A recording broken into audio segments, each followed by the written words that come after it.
My husband changed the mansion locks while screaming, "This 33 Mallards deal is my merit. You are history." I stood on the front steps of the house I had lived in for 28 years, watching Raymond throw my suitcases onto the manicured lawn. Before we continue, comment where you're watching from and subscribe to the channel. We'd love to see how far our stories are reaching. The sprinklers were on, soaking my clothes, my books, my grandmother's jewelry box. He didn't care. He had already stopped seeing me as human. 3 days later, at the final signing, investors would demand the original creator's initials to release the money. But I didn't know that yet. All I knew was that the key in my hand no longer fit the lock, and my husband of 30 years was calling me history. "Raymond, please." I heard myself say the words, hating how small they sounded. "Can we at least talk about this?" "Talk?" He laughed, the same laugh I had fallen in love with 30 years ago in a university chemistry lab. Back then, he was a business student who didn't understand molecular bonds. I was the PhD candidate who explained them to him. "There's nothing to talk about, Evelyn. The deal closes in 3 days. Stephanie and I have worked too hard for this to let you ruin it with your jealousy." Stephanie. Of course, Stephanie Marsh, the 34-year-old director of research and development at Carter Pharmaceuticals, the woman who had been sleeping with my husband for at least 2 years, the woman whose name was on the patent for a formula I had developed in our basement laboratory 23 years ago. "I'm not jealous, Raymond. I'm your wife." "Were?" He stepped closer, close enough that I could smell his cologne, the expensive one I had bought him for Christmas. "You were my wife. Past tense. Like everything else about you." He went back inside and slammed the door. I heard the deadbolt click, then another click, and another. 3 new locks, installed while I was at my monthly book club meeting. He had planned this. He had been planning it for weeks, maybe months, waiting for the right moment to erase me from his life. I stood on the lawn until the sprinklers stopped. Then I gathered what I could carry. 1 suitcase, my purse, the jewelry box that had survived the soaking, and walked to the end of the driveway. My car was still in the garage, but I didn't have the garage door opener. I didn't have anything anymore. I called a taxi from my phone. The driver looked at me with pity when he pulled up, a 56-year-old woman in wet clothes, standing alone with a suitcase in front of a mansion. "Where to, ma'am?" I thought about calling my son Daniel. He was 28 now, a doctor at Philadelphia General, living in an apartment downtown. But Daniel worshipped his father. He had grown up believing Raymond Carter was a self-made pharmaceutical genius, the man who had discovered a breakthrough treatment for Alzheimer's disease. He didn't know the truth. I had never told him. "The Fairmont Hotel," I said. Then I reconsidered. Raymond would look for me there. He knew I liked nice things, liked comfort, liked the life he had provided for me in exchange for my silence. "Actually, no. Take me to the Sunrise Inn on Market Street." The driver raised an eyebrow but didn't comment. The Sunrise Inn was a budget motel, the kind of place where rooms rented by the hour and the sheets smelled like bleach. It was the last place anyone would look for Evelyn Carter, wife of pharmaceutical magnate Raymond Carter. Former wife, I reminded myself. History. The room cost $79 a night. I paid cash, using money I had withdrawn from my personal account that morning. The account Raymond didn't know about, the one I had been quietly funding for the past 5 years. I had always known this day might come. I just hadn't expected it to come so soon. The room was small, clean enough, with a window that looked out onto a parking lot. I sat on the bed and opened my grandmother's jewelry box. Inside, wrapped in velvet, was the only thing that really mattered. A small notebook with a faded green cover, filled with my handwriting from 23 years ago. My research notes. The original formula for Carterex, the Alzheimer's treatment that had made my husband a billionaire. I had developed it in our basement, back when Raymond's company was nothing but a dream and a lot of debt. I was a trained chemist, a researcher who had given up her career to raise our son and support her husband's ambitions. When I discovered the formula, Raymond had been overjoyed. He had kissed me, promised me the world, told me we would change medicine together. Then he had stolen everything. First, he convinced me not to put my name on the patent. It will complicate things, he said. We're married. What's mine is yours. Let me handle the business side while you focus on Daniel. Then he brought in Stephanie. Fresh out of her PhD program, eager to please, willing to do whatever it took to advance. Raymond put her name on the research papers, claiming she had collaborated on the formula. Within 5 years, Stephanie Marsh was the face of Carter-X, the brilliant young scientist who had revolutionized Alzheimer's treatment, and I was just the wife, the woman who hosted dinner parties and organized charity galas and smiled for photographs at company events, the woman who knew the truth but had stayed silent for 23 years because she loved her husband and believed his promises. I should have known better. My phone buzzed. A text from Daniel. Mom, Dad says you left. Are you okay? Where are you? I stared at the message for a long time. My son, asking if I was okay, based on whatever story Raymond had told him. Probably that I had lost my mind. Probably that I had become paranoid and jealous.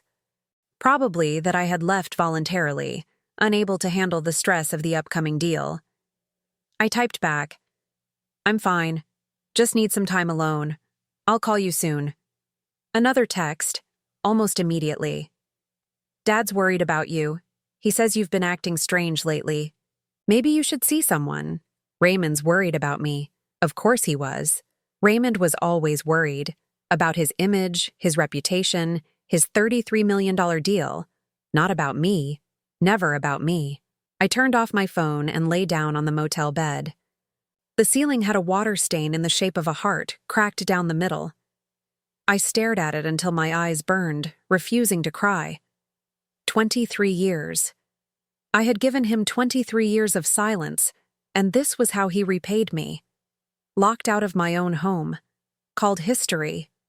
Erased, but I still had the notebook. I still had the original formula, written in my own hand, dated 3 months before Stephanie Marsh had even graduated from college. I still had proof. The question was whether I was brave enough to use it. My phone buzzed again. This time it wasn't Daniel. It was a number I hadn't seen in 15 years. Evelyn, it's Helen. Helen Morris. I heard what happened. Helen Morris, my former colleague from the university. The one who had helped me set up the basement lab all those years ago. The one who had witnessed me develop the formula, who had seen the original research notes before Raymond took them. How did you hear? Raymond called me this morning. He wanted to make sure I wouldn't cause problems during the deal. Helen's voice was tight with anger. He offered me money, Evelyn. A lot of money. To keep quiet about what I know. What did you tell him? I told him to go to hell. A pause. Evelyn, I kept copies. Of everything. The original research protocols, the lab notes, the emails where you discussed the formula with me before Stephanie was even in the picture. I've been keeping them in a safety deposit box for 20 years, just in case. I sat up slowly, my heart pounding. Why? Because I knew who you were married to. I knew what he was capable of. Another pause. Evelyn, the FDA is requiring original documentation for the sale to go through. They need proof that Carter-X was developed ethically, that all the research protocols were followed. Without that proof, the deal falls apart, and Raymond doesn't have it. Raymond doesn't have anything. Everything he has is built on lies and Stephanie's forged signatures. But I have the truth. And now, so do you. I looked at the notebook in my hands. The faded green cover, the handwriting that was unmistakably mine. What do you want me to do? I want you to take back what's yours. I want you to walk into that signing meeting and show them who really created Carter-X. I want you to watch Raymond's face when he realizes that his $33 million deal depends entirely on the woman he called history. I thought about it. About the years of silence. About the dinners and the galas and the smiling photographs. About my son, who didn't know the truth about his own mother. When is the signing? 3 days. Friday at 2 p.m. at the law firm downtown. 3 days. 3 days to decide whether to stay silent or burn everything down. I looked at the water stain on the ceiling, cracked right down the middle. Tell me everything, I said. Tell me everything you have. And for the first time in 23 years, I stopped being history. Helen arrived at the Sunrise Inn the next morning with 2 cups of coffee and a banker's box full of documents. She looked older than I remembered. Silver hair now instead of brown, lines around her eyes that hadn't been there 15 years ago. But her handshake was firm and her gaze was steady. "You look terrible," she said. "I slept in a motel room that smells like disinfectant. What's your excuse?" She almost smiled.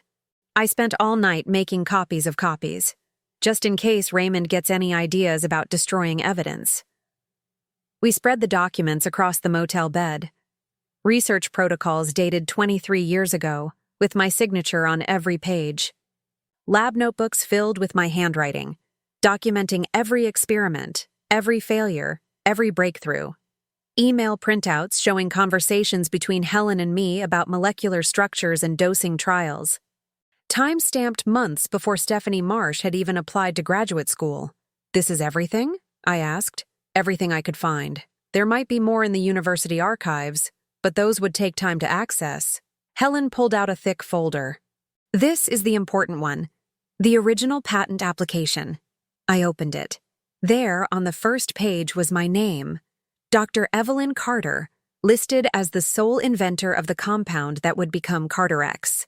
The application was dated March 15th, 2001, 3 months before Raymond had filed the official patent in the company's name, with Stephanie listed as the primary researcher. "He never filed this one," Helen said. "He told you he would, remember? He said he was taking it to the patent office, and then he came back and said there was a problem with the paperwork, that you needed to redo everything under the company name for legal reasons." I remembered signing whatever he put in front of me, trusting him, believing that he knew best about business matters. I had been so naive, so desperate to support my husband's dreams that I had signed away my own. "The patent I filed was never processed," I said slowly. "But it still exists. The timestamp, the signatures, the documentation. All of it proves you were the original inventor, and that the patent Raymond filed 3 months later was based on stolen research." I sat down heavily on the bed. 23 years. For 23 years, I had believed that my original patent application had simply been lost in bureaucratic shuffle, that it didn't matter because Raymond and I were married, because what was his was mine, because we were a team. We had never been a team. I had been a tool, and when Raymond was done using me, he had thrown me away. "What about Stephanie?" I asked. She must have known the research wasn't hers. Of course she knew. She was fresh out of her PhD when Raymond hired her. She didn't have the experience or the knowledge to develop something like Carter-X. Helen pulled out another document. "Look at this.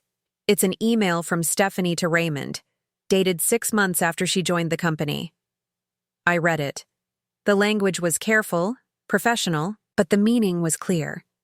Stephanie was asking Raymond how to explain the gaps in her research documentation. She was asking him how to forge a paper trail that would make it look like she had developed the formula herself. "He coached her," I said, "every step of the way. They've been partners in this from the beginning. Partners in fraud, partners in—" Helen hesitated. "Evelyn, I don't know how to tell you this. They've been sleeping together, I know. For how long? At least 2 years, maybe longer." I set down the email. I found receipts. Hotel rooms, jewelry, a lease on an apartment downtown. He wasn't even trying to hide it anymore. "And you stayed?" "I stayed because of Daniel, because I didn't want to destroy my son's image of his father, because I thought—" I stopped, shaking my head. "I thought if I was patient enough, loyal enough, Raymond would remember what we had built together. I thought he would come back to me. Instead, he locked you out of your own house. Instead, he made me history." We sat in silence for a moment. Outside, I could hear the traffic on Market Street, the ordinary sounds of an ordinary day. Inside this motel room, my entire life was being reconstructed from documents I had thought were lost forever. "What do we do now?" I asked. "Now we prepare. The signing is in 2 days. Raymond thinks he has everything under control. The FDA approval, the investor commitments, the legal paperwork. But there's one thing he doesn't have. The original creator's signature. Exactly. The investors, the Patterson Group, they're old school. They don't just want FDA approval, they want provenance. They want to know that the research behind Carter X is legitimate, that there are no skeletons in the closet that could come back to haunt them. And when they find out the research was stolen, the deal falls apart. The FDA approval gets revoked pending investigation. Raymond and Stephanie face fraud charges. Helen leaned forward. Evelyn, you could destroy them. Everything they've built, everything they've stolen. You could take it all back. I thought about Raymond's face when he threw my suitcases on the lawn. The contempt in his eyes. The way he had said history like it was a curse word. Like 30 years of marriage could be erased with a single syllable. I need to talk to Daniel first. Daniel doesn't know? Daniel thinks his father is a genius. He thinks Stephanie is a brilliant scientist who mentored him through medical school. He has no idea. My voice cracked. He has no idea that his mother is the one who created the thing that made his father rich. Why didn't you tell him? Because Raymond asked me not to. Because I thought it would confuse him. Because... I laughed bitterly. Because I was stupid. Because I believed my husband when he said it was better this way. Helen reached across the bed and took my hand. You weren't stupid. You were trusting. There's a difference. Is there? Yes. Stupid would be walking away now, letting Raymond keep everything he stole from you. Trusting means you believed in someone who didn't deserve it. She squeezed my hand. You're not that trusting person anymore, Evelyn. You can't afford to be. I looked at the documents spread across the bed. 23 years of evidence. 23 years of lies. I need to see Daniel, tonight. Is that wise? Raymond might have. I don't care what Raymond has done. Daniel is my son. He deserves to know the truth before anyone else. Helen nodded slowly. I'll keep working on the legal strategy. We need to coordinate with the Patterson Group. They need to know what they're walking into. Not yet. I want to talk to Daniel first. If he doesn't believe me, if he takes his father's side... I couldn't finish the sentence. You think he might? I don't know what to think anymore. I don't know what's real and what's been a lie. I stood up and walked to the window, looking out at the parking lot below. Raymond has been telling him stories about me, that I've been acting strange, that I need help. Daniel already thinks I'm losing my mind. Then show him the evidence. Show him the documents, the emails, the original patent application. He's a doctor. He understands research methodology. He'll recognize the truth when he sees it. And if he doesn't, then at least you'll know where you stand. I turned back to face her. Call the Patterson Group. Tell them. Tell them there's been a development. Tell them the signing might need to be delayed. What about Raymond? Let Raymond think everything is going according to plan. Let him show up at that signing with his pen in his hand, ready to collect his $33 million. I smiled, and it felt strange on my face. Cold, unfamiliar. I want to see his face when he finds out that the only signature that matters is mine. Helen gathered the documents and returned them to the banker's box. I'll be in touch. And Evelyn, yes, be careful. Raymond has a lot to lose. Desperate men do desperate things. After she left, I sat alone in the motel room with my grandmother's jewelry box and my faded green notebook. The original formula. The proof that I had created something remarkable. Something that had helped thousands of patients. Something that my husband had stolen and claimed as his own. I texted Daniel. Can we meet tonight? Just the two of us. I need to tell you something important. His reply came 20 minutes later. Dad says I shouldn't see you. He says you're having some kind of breakdown. I stared at the message. My own son, turning away from me based on his father's lies. I typed back, your father is not telling you the truth. Please, Daniel. Give me 1 hour. If you don't believe me after that, I'll leave you alone. Another long pause. Then, fine, 8 p.m. The coffee shop on Walnut Street. I set down my phone and looked at the documents Helen had left with me. Copies of the most important ones, the ones that would prove everything. Tonight, I would tell my son the truth about his family. Tomorrow, I would begin planning my revenge. And in 2 days, Raymond Carter would find out what happens when you call your wife history. Daniel was already at the coffee shop when I arrived. He looked tired, worried, his white coat from the hospital stuffed into his bag. He stood up when he saw me, and for a moment I saw the little boy he used to be, the one who brought me dandelions from the yard, who asked me to explain why the sky was blue, who believed his mother knew everything. Mom, he hugged me stiffly. You look different. I've had a difficult few days. We sat down across from each other. The coffee shop was quiet, only a few other customers scattered around the room. I had chosen this place because it was far from the neighborhoods Raymond frequented, far from anyone who might recognize us and report back. Dad told me what happened, Daniel said. He said you had some kind of episode, that you left the house in the middle of the night and wouldn't tell him where you were going. That's not what happened. Then what did happen? I took a deep breath. This was the moment I had been dreading for 23 years. The moment when I had to choose between protecting my son's illusions and telling him the truth. Your father changed the locks on the house while I was at my book club. He threw my belongings on the lawn and told me I was history. I kept my voice steady, clinical. He has been having an affair with Stephanie Marsh for at least 2 years, probably longer. And the $33 million deal he's about to close, the one that will make him one of the richest men in Philadelphia, is based on research that I conducted. Research that was stolen from me and attributed to Stephanie. Daniel stared at me. I watched his face cycle through emotions, disbelief, confusion, anger. That's crazy. Dad would never. I have proof. I pulled out the folder Helen had given me and set it on the table. These are my original research notes, dated 23 years ago. This is the patent application I filed before your father convinced me to let him handle the paperwork. And these, I spread out the emails. These are conversations between Stephanie and your father, discussing how to forge a paper trail that would make it look like she developed the formula. Daniel looked at the documents but didn't touch them. Where did you get these? From Helen Morris. Do you remember her? She was my colleague at the university before I stopped working to raise you. I remember. She came to my birthday party once. Daniel picked up the patent application, his eyes scanning the page. This is your signature. Yes. And this date. This is before I was born. Yes. He set it down and rubbed his face with both hands. Mom, if this is true, it is true.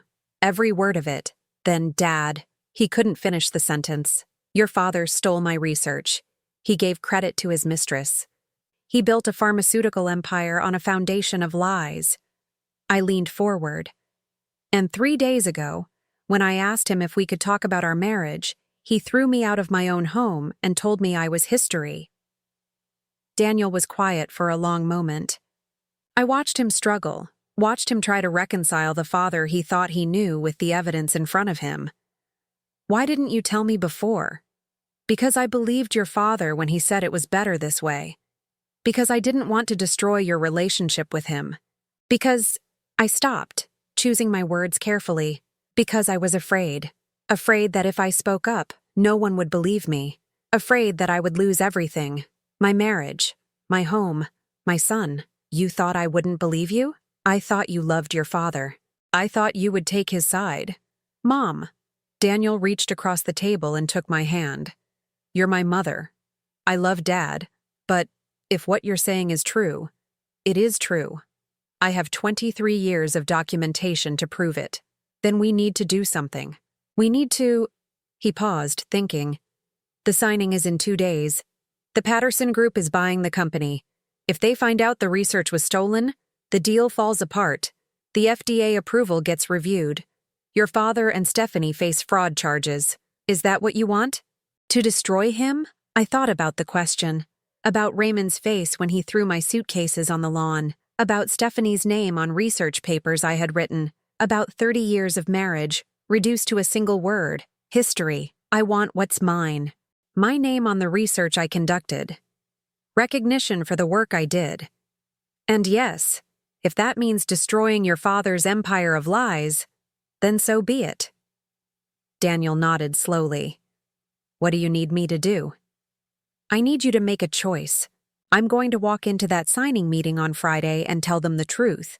I'm going to show them my documentation and demand that my name be restored to the patent. When I do that, your father is going to claim I'm mentally unstable. He's going to say I'm lying, that I forged the documents, that I'm doing this out of jealousy and spite. And you want to know whose side I'll take. I want you to see the evidence and make your own decision. I'm not asking you to hate your father. I'm asking you to see the truth. Daniel picked up the emails again, reading them more carefully this time. I watched his face change as he absorbed the implications, the casual way Stephanie and Raymond discussed forging research protocols, the jokes about keeping the wife in the dark, the plans for a future that didn't include me. This email, he pointed to one near the bottom of the stack. Stephanie is asking Dad if they should take care of something before the deal closes. What does that mean? I looked at the email. I hadn't noticed it before. The date was 3 weeks ago, right around the time Raymond had started acting strange, distant, hostile. I don't know, but I intend to find out.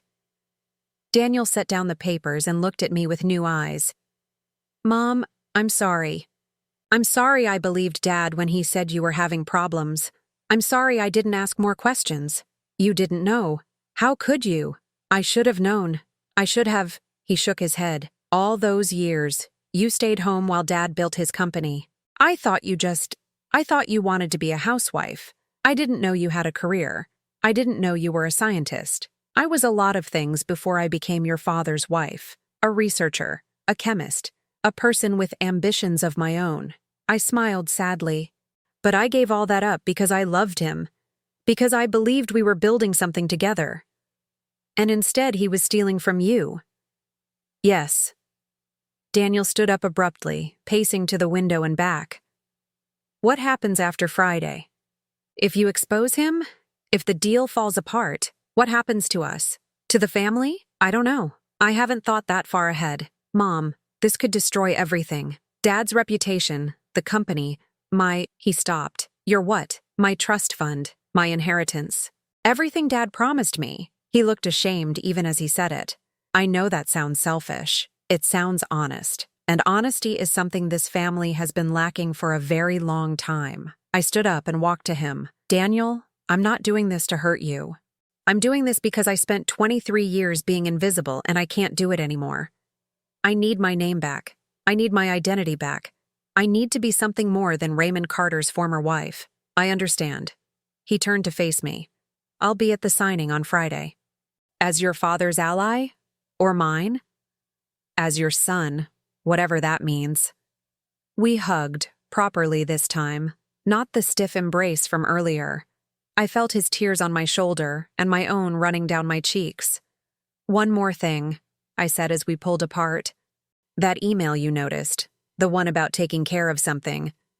I want you to find out what that means. How? You have access to your father's office, to his computer, his files. Find out what they were planning. And Daniel, I held his gaze. Be careful.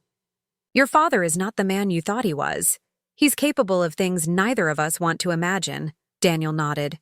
I'll call you tomorrow. I watched him leave, my son walking out into the Philadelphia night with his world turned upside down. In 2 days, I would turn it upside down again, along with everything his father had built. But first, I needed to prepare. I needed to call Helen. I needed to coordinate with the Patterson group. I needed to make sure that when I walked into that signing meeting, I had every weapon I needed. Raymond had called me history. On Friday, I would show him what history looked like when it came back to haunt him. Daniel called me at 6 a.m. on Friday morning, the day of the signing. Mom, I found something. You need to see this. I was already awake, had been awake for most of the night, going over my documents, rehearsing what I would say. The signing was scheduled for 2 p.m. at the law firm of Morrison & Associates on Market Street. In 8 hours, everything would change. What is it? Not over the phone. Can you meet me at the hospital? There's a conference room on the 4th floor that's never used this early. 30 minutes later, I was sitting across from my son in a sterile white room that smelled like antiseptic. Daniel looked like he hadn't slept either. His eyes were red, his hands trembling as he opened his laptop. I got into Dad's computer last night. His personal one, not the office machine. He turned the screen toward me. This is what they were planning to take care of. I read the emails. My blood went cold. The messages were between Raymond and Stephanie, dated over the past 3 weeks. They discussed me, my instability, my paranoia, my deteriorating mental state. They referenced conversations with a psychiatrist, Marcus Webb, who had apparently provided a preliminary assessment that I was suffering from early-onset dementia. "I've never met this doctor," I said. "I've never been evaluated for dementia." "I know, that's the point." Daniel scrolled down. "Look at this one." The email was from Stephanie to Raymond, sent 5 days ago, 2 days before he changed the locks. Webb says the commitment paperwork is ready. Once we get her signature on the voluntary admission form, we can have her institutionalized for 72 hours. By the time she gets out, the deal will be closed and there's nothing she can do. The prenup is clear. If she's declared mentally incompetent, she forfeits all claims to marital property. I read the words twice, 3 times, trying to make them real. "They were going to have me committed," I said. "They were going to lock me in a mental institution while they stole everything." "It gets worse." Daniel's voice was tight with anger. "The voluntary admission form, the one they needed you to sign? It was hidden in a stack of paperwork Dad gave you last month. Something about updating your life insurance beneficiaries." I remembered that paperwork. Raymond had been so insistent, so charming, so eager for me to sign. I had almost done it. The only reason I hadn't was because I had been too busy preparing for the book club meeting, and I had put the papers aside to deal with later. I never signed it. That's why he changed the locks. He was trying to pressure you, destabilize you, make you act crazy so he could justify the commitment without your consent. Daniel closed the laptop. "Mom, this isn't just fraud. This is conspiracy, false imprisonment, maybe attempted kidnapping." I felt something strange happening inside me, the fear and grief of the past 3 days crystallizing into something harder, colder. They were going to destroy me, Daniel. Not just my reputation, not just my marriage. They were going to lock me away and throw away the key. What do we do? I thought about it, about the signing in 8 hours, about the documents I had gathered, the evidence of fraud and theft, about the emails Daniel had just shown me, proving that Raymond and Stephanie had planned something far worse. We give them exactly what they're expecting. What do you mean? Raymond thinks I'm going to make a scene. He's probably prepared for that. Security, lawyers, maybe even police to escort me out. He's expecting me to be emotional, irrational, easy to dismiss. So I'm not going to be any of those things. I'm going to walk in calm, professional, with documentation that proves everything. Not just the stolen research, all of it. The affair, the fraud, the commitment scheme. I stood up and paced to the window. And I'm not going to do it alone. Who else is involved? Helen Morris, the Patterson Group. They already know something is wrong, they just don't know what. And now you. I turned to face my son. "Daniel, I need you to make copies of those emails. Everything you found on your father's computer. Can you do that?" "Already done." He pulled out a flash drive. "It's all here." "Good. Now I need you to do something harder." "What?" "I need you to go to work today. Act normal. Don't let your father suspect anything." I took the flash drive from his hand. "Can you do that?" "I don't know if I can look at him without—" "You have to. Just for a few more hours. After the signing, you can say whatever you want. But right now, I need him to think everything is going according to plan." Daniel nodded slowly. "Okay, I'll try. One more thing. That psychiatrist, Dr. Marcus Webb. Do you know him?" "I know of him. He's on staff at Philadelphia General, specializes in geriatric psychiatry." Daniel's face darkened. "He has a reputation for being flexible with his diagnoses, especially when there's money involved. Would you be willing to file a complaint against him after this is over?" "I'd be willing to testify in front of the medical board myself." He stood up. "Mom, I'm sorry. For all of it. For believing Dad, for not seeing what was happening, for—" "Don't apologize. Just be at that signing at 2 p.m. I'm going to need a witness. I spent the next several hours at the motel preparing. Helen came by at noon with the final documents, affidavits, notarized copies of the original patent application, a timeline of events that made the fraud impossible to deny. "The Patterson Group is ready," she said. "George Patterson himself is going to be at the signing. When you walk in, they're going to ask Raymond for the original creator's documentation. When he can't provide it, that's when I step forward." "Exactly." Helen looked at me appraisingly. "You're different, Evelyn. Calmer than I expected. I've had 3 days to be angry. Now I'm just focused." I checked my watch. 1:30 p.m. Time to go. The law firm of Morrison & Associates occupied the top floor of a glass tower in Center City. I took the elevator up alone, Helen having already positioned herself in the conference room as a consultant for the Patterson Group. The receptionist looked at me with barely concealed surprise. "Mrs. Carter, we weren't expecting—" "I'm here for the signing." "But Mr. Carter said—" "What Mr. Carter said and what Mr. Carter knows are two different things." I smiled. "Please tell them I'm here." I was shown to a waiting area outside the main conference room. Through the glass walls, I could see Raymond sitting at the head of a long table, Stephanie beside him, surrounded by lawyers and investment bankers. George Patterson was at the far end, his face unreadable. Raymond looked confident, triumphant, like a man about to close the biggest deal of his life. He didn't see me watching him. He had no idea what was about to happen. At exactly 2 p.m., a lawyer I didn't recognize stood up and cleared his throat. "Ladies and gentlemen, before we proceed with the signatures, the Patterson Group has requested verification of the original research documentation for Carter-X. As you know, this is standard due diligence for a transaction of this size." Raymond nodded magnanimously. "Of course. Stephanie, would you like to walk them through the research history?" Stephanie stood up, her practiced smile firmly in place. "Certainly. The development of Carter-X began in 2001 when I was working in the R&D department of Carter Pharmaceuticals."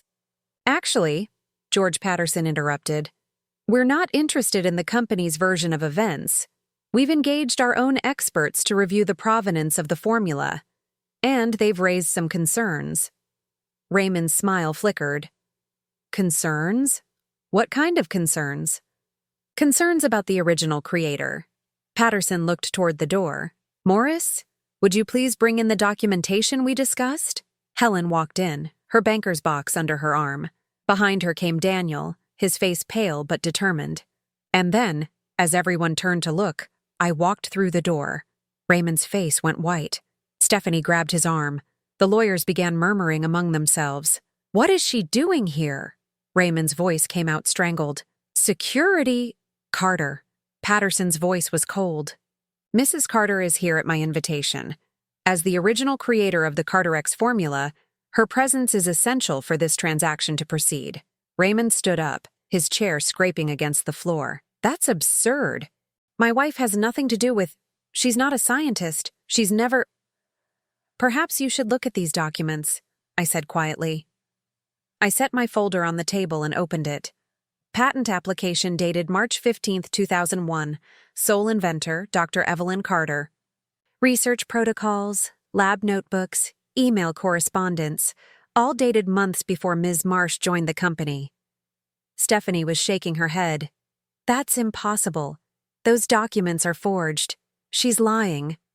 "The documents have been verified by 3 independent experts," Helen said. "The handwriting analysis, the paper dating, the chemical composition of the ink, everything confirms that these records are authentic." Raymond turned to his lawyers. "Do something." This is harassment. She's mentally unstable. We have a psychiatric evaluation." "The psychiatric evaluation you commissioned from Dr. Marcus Webb?" Daniel stepped forward. "The one that was prepared without ever examining my mother? The one you planned to use to have her committed so you could steal the rest of her life?" The room went silent. "I have copies of your emails," Daniel continued. "The ones where you and Ms. Marsh discussed how to take care of my mother, the commitment paperwork, the voluntary admission form you tried to hide in her insurance documents." Raymond's confidence crumbled. I watched it happen in real time, the arrogance draining from his face. replaced by something that looked almost like fear. You don't understand. We understand perfectly. George Patterson stood up. Carter, this transaction is terminated. Furthermore, the Patterson Group will be filing a formal complaint with the FDA regarding the provenance of the Carter X research. We will also be forwarding the evidence of fraud to the appropriate authorities. You can't do this. We had a deal. We had a deal based on false representations. That deal no longer exists. Patterson turned to me. Carter, I apologize for any distress this process has caused you. If you're interested in discussing legitimate licensing arrangements for your formula, my office would be happy to schedule a meeting. I nodded. Thank you, Mr. Patterson. I'll be in touch. Raymond was still standing, his mouth opening and closing, no words coming out. Stephanie had collapsed back into her chair, her face buried in her hands. I walked over to my husband, my former husband, and looked him in the eyes. You called me history, Raymond. You threw me out of my house and told me I was nothing. I picked up my documents and placed them back in my folder, but history has a way of coming back, and now everyone knows whose merit this really was. I turned and walked out of the conference room, my head held high. Behind me, I heard Raymond calling my name, heard the lawyers arguing, heard Stephanie beginning to cry. I didn't look back. Outside the law firm, Daniel caught up with me on the sidewalk. Mom, I don't even have words. You don't need words. You just need to be here. I took his hand. Thank you, Daniel, for believing me, for standing with me. I should have done it years ago. You're doing it now. That's what matters. We walked together toward the parking garage, mother and son, leaving the wreckage of Raymond Carter's empire behind us. The $33 million deal was dead, but for the first time in 23 years, I was alive. The aftermath of the signing came faster than anyone expected. Within 48 hours, the FDA had opened a formal investigation into Carter Pharmaceuticals.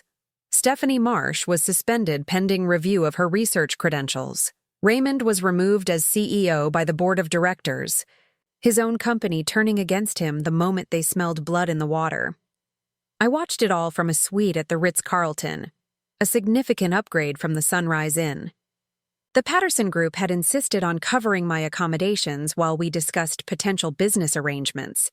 George Patterson himself called it the least we can do, given the circumstances. The circumstances. That was one way to describe the implosion of my former life. Daniel visited me on Sunday morning, 2 days after the signing. He looked better than he had all week, cleaner, calmer, like a weight had been lifted from his shoulders. Dad's been trying to call me, he said, settling into one of the suite's plush armchairs. 20 times since Friday. I haven't answered. What are you going to do? I don't know. Part of me wants to hear what he has to say. The other part, he shook his head. The other part saw those emails about having you committed. I don't know if I can forgive that. You don't have to decide today, or tomorrow, or ever, if that's what you choose. What about you? Are you going to forgive him? I thought about the question. I had been thinking about it for 3 days, ever since I walked out of that conference room and left Raymond behind. Forgiveness is complicated, Daniel. What your father did, the theft, the lies, the affair, the commitment scheme, those weren't mistakes. They were choices, deliberate, calculated choices made over decades. I walked to the window, looking out over the Philadelphia skyline. I don't know if I can forgive choices like that, but I can move on from them. I can build a new life that isn't defined by what he took from me. What does that life look like? I'm not sure yet. Helen and I have been talking about options. The Patterson Group wants to license Carter X directly from me. As the original patent holder, I have legitimate claims to the intellectual property that Raymond stole. If we can navigate the legal issues, I could end up controlling the formula I invented. You'd be rich. I'd be recognized. That matters more to me than the money. I turned to face him. 23 years, Daniel. For 23 years, I watched Stephanie take credit for my work. I watched your father build an empire on my research. I stayed silent because I loved him, because I trusted him, because I thought being a good wife meant letting him take the spotlight. And now I want my name back. I want the world to know that Dr. Evelyn Carter created Carter X. I want to stand at a podium and accept the recognition I earned 23 years ago. I smiled grimly. Is that petty? I think it's human. We sat together for a while, talking about small things. Daniel's work at the hospital, his apartment, his plans for the future. It felt almost normal, like a Sunday morning coffee with my son, except for the wreckage of our family smoldering in the background. The call from the police came that afternoon. Mrs. Carter, this is Detective Williams with the Philadelphia PD. We've arrested your husband on charges of fraud and conspiracy. We'd like to ask you some questions. I spent 4 hours at the police station, giving a statement about everything. The stolen research, the forged documents, the commitment scheme. The detectives were professional, thorough, occasionally sympathetic. When I showed them Daniel's copies of the emails, they exchanged glances that told me Raymond was in more trouble than he knew. What happens now? I asked when we were finished. Carter will be arraigned tomorrow. Given the flight risk, I doubt he'll be granted bail. Detective Williams stood up. We'll be in touch about testifying. In the meantime, Mrs. Carter, he hesitated. Yes, I've been a cop for 25 years. I've seen a lot of fraud cases, a lot of betrayals. But what your husband did to you, trying to have you committed to cover up his crimes, that's something else. He extended his hand. I'm sorry for what you went through, and I'm glad you're getting justice. I shook his hand. Thank you, Detective. That means more than you know. Helen was waiting for me in the parking lot. How did it go? Raymond's being arraigned tomorrow. They're adding new charges. Conspiracy to commit false imprisonment based on the commitment scheme. Good. He deserves worse? Probably. I climbed into her car. What's the latest on Stephanie? She's lawyering up. Her attorney is trying to argue that she was manipulated by Raymond, that she didn't know the research was stolen. Helen pulled out of the parking lot. It's a weak defense, but she might get a reduced sentence if she cooperates. And the FDA? Still investigating. But the early signs are good. They're inclined to keep Carter X on the market, especially if you're willing to work with them on compliance issues. On my terms? On your terms. As the original inventor, you have significant leverage. Helen glanced at me. Evelyn, I know this has been hell, but you're coming out of it in a very strong position. You could rebuild your career. You could be the scientist you always wanted to be. I thought about that. About the girl who had earned a PhD in chemistry, who had dreamed of changing the world through research. About the woman who had given up those dreams for a husband who never deserved her loyalty. I'm 56 years old, Helen. Most scientists my age are thinking about retirement, not reinvention. Most scientists your age didn't spend 20 years being robbed. You have a lot of catching up to do. I smiled. Is that a pep talk? It's the truth. You have knowledge, experience, and now recognition. You could consult, teach, run your own lab. The pharmaceutical industry would line up to work with the creator of Carter X. Or I could take the licensing money and retire to a beach somewhere. You could, but would you be happy? I didn't answer. The truth was, I didn't know what would make me happy anymore. For so long, my happiness had been tied to Raymond, to his success, his approval, his version of our life together. Now that was gone, and I was left with the question I had been avoiding for 3 decades. What did Evelyn Carter want? That night, alone in my hotel suite, I took out the faded green notebook that had started everything. The original formula. The work that had made my husband rich and famous while I stayed invisible.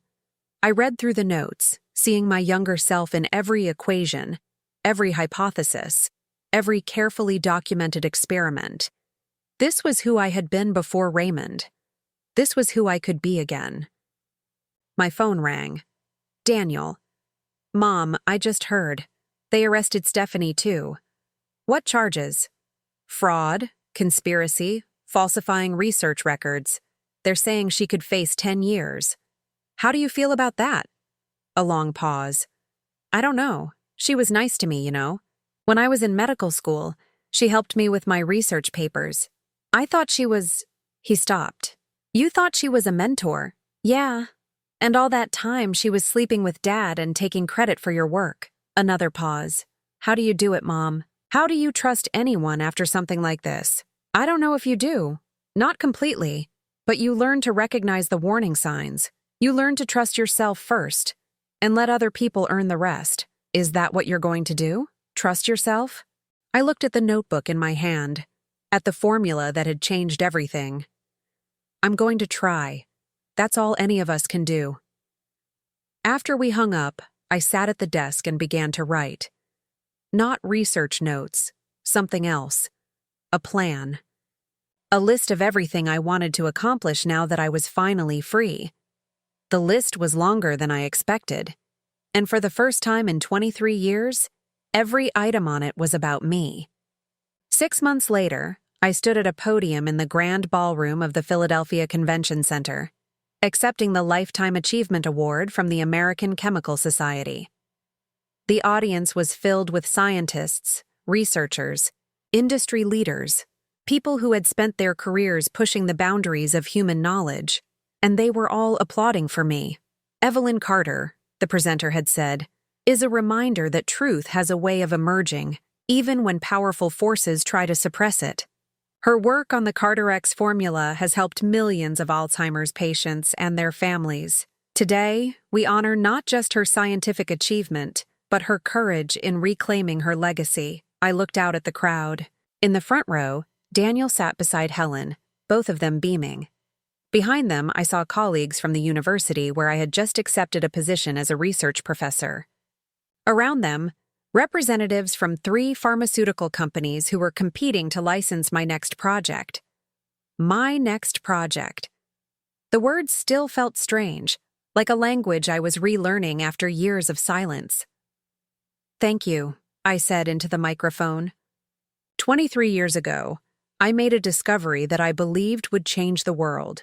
Then I made a different kind of discovery, that the person I trusted most was not worthy of that trust. The room was silent, attentive. I spent 2 decades being invisible. I watched someone else take credit for my work, accept awards like this one, build a career on a foundation I had laid. I stayed quiet because I thought that was what love required. I was wrong. I paused, gathering my thoughts. Love doesn't require silence. Partnership doesn't mean erasing yourself.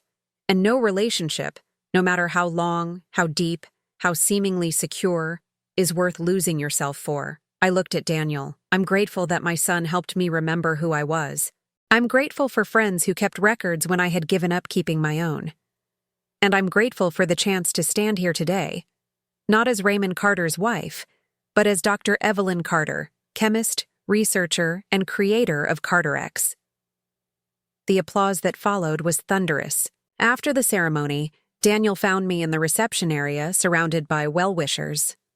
Mom, he hugged me tightly. That was incredible. It was terrifying. I almost forgot half my speech. You were perfect.